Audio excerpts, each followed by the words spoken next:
Un clown qui matérialise nos peurs. Ce mois-ci, on parle du plus gros succès box-office de l'histoire du cinéma d'horreur, ça. Le film, sorti le 20 septembre en France, est réalisé par Andrés Muschietti. Les studios VFX sont Rodeo FX, Kubica, Atomic Arts, Make VFX et Hollywood VFX. Il y a à peu près une petite centaine de plans truqués. Pour commencer, le maquillage du clown est créé par Alec Gillis et Tom Woodruff Jr. Ils sont les cofondateurs avec Stan Winston à la fin des années 80 du studio californien Amalgamated Dynamics, spécialisé dans la création de prothèses et d'animatroniques. Leurs travaux les plus populaires sont les Alien 3, 4 et Versus Predator. D'ailleurs, c'est Tom Woodruff qui s'est glissé dans le costume du xénomorphe pour ces 4 films. Depuis, le studio s'est occupé d'une pléthore de films comme La mort vous va si bien de Robert Zemeckis, Mars Attack, Starship Troopers, Jumanji ou encore les premiers Spider-Man.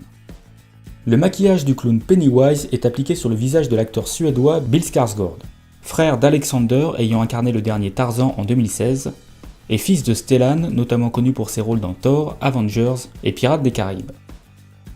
Au début, je pensais que son œil qui vrillait était appliqué en post-prod, mais en fait le bonhomme arrive tout simplement à se rendre flippant au naturel. Rodeo FX s'est occupé de 95 plans, soit la quasi-totalité.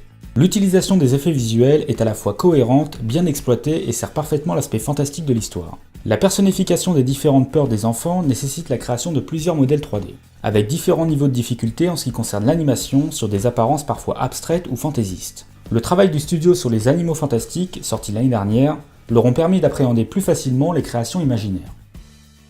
Le clown a également une version 3D pour améliorer la performance de l'acteur, notamment quand il ouvre la bouche, ainsi que lorsque le personnage fait des mouvements physiquement impossibles. Son repère est également l'œuvre de Rodeo FX. Atomic Arts a fait quelques plans, mais a surtout créé numériquement sur certains plans le petit bateau en papier au début du film. Les autres studios ont fait des extensions de décors.